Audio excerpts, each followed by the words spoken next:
রাজধানীর বঙ্গবন্ধু এভিনিউয়ে আওয়ামী লীগের কেন্দ্রীয় কার্যালয়ে সাবেক ছাত্রলীগ নেতাদের সঙ্গে বুধবার মতবিনিময় সভা ডেকেছিলেন আওয়ামী লীগের সাধারণ সম্পাদক ও সেতুমন্ত্রী ওবায়দুল কাদের। বৈঠক নিয়ে একটি রিপোর্ট করেছে দৈনিক যুগান্তর। রিপোর্টটি হুবহু তুলে ধরা হলো।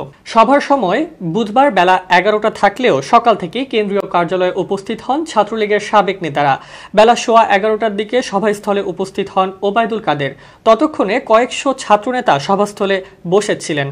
তাদের সঙ্গে কোনো ধরনের আলোচনা বা মতবিনিময় না করেই গণমাধ্যমের সামনে বক্তব্য দিতে শুরু করেন ওবায়দুল কাদের। এতে ক্ষুব্ধ হয়ে প্রথমে নিজেদের মধ্যে কথা বলতে থাকেন সাবেক ছাত্রলীগ নেতারা, পরে যা হট্টগোলে রূপ নেয়। সভায় উপস্থিত ছিলেন আওয়ামী লীগের সভাপতিমণ্ডলীর সদস্য ও সাবেক মন্ত্রী ডক্টর আব্দুর রাজ্জাক। তার ছেলের সামাজিক যোগাযোগ মাধ্যমে দেওয়া পোস্ট নিয়ে প্রশ্নের মুখে পড়েন তিনি। তাকে ঘিরে আপনি এখানে কেন প্রশ্ন তুলে হই হুল্লোড় করেন কিছু ছাত্রনেতা। রাজ্জাকের বড় ছেলে রেজওয়ান শাহরিয়াম সুমিত ফেসবুকে কোটা আন্দোলন ইস্যুতে ছাত্রলীগকে আক্রমণ করে গত 17 জুলাই পোস্ট করেন। সেখানে তিনি লেখেন, ছাত্রলীগ বুক ফুলিয়ে যতই জয় বাংলা বলে চেঁচাক, 1971 সালে মহান মুক্তিযুদ্ধের সঙ্গে 2024-এর আজকের এই ছাত্রলীগের কোনো ধরনের সম্পর্ক আছে বলে আমি মনে করি না। আজ এরা চেতনাহীন, পথভ্রষ্ট, অর্থলোভী, পঙ্গপাল ছাড়া আর কিছুই নয়।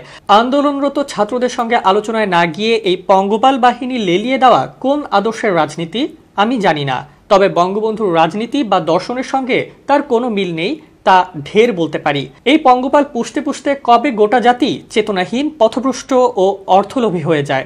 ওই স্ট্যাটাসের রাজ্জাক পুত্র কবি শামসুর রহমানের একটি কবিতার লাইন জুড়ে দেন, রাজু তুমি মেধার রশি ঝরানো চোখ মেলে তাকাও, তোমার জাগরণ আমাদের প্রাণের স্পন্দনের মতোই প্রয়োজন। এদিকে সুমিতের ফেসবুক আইডিতে গিয়ে তার ছাত্রলীগ বিরোধী পোস্টটি পাওয়া যায়নি। খোঁজ নিয়ে জানা গেছে স্ট্যাটাসটি দেওয়ার পর ফেসবুক থেকে সরিয়ে ফেলেন তিনি। তবে স্ট্যাটাসের একটি স্ক্রিনশট যুগান্তরের হাতে এসেছে।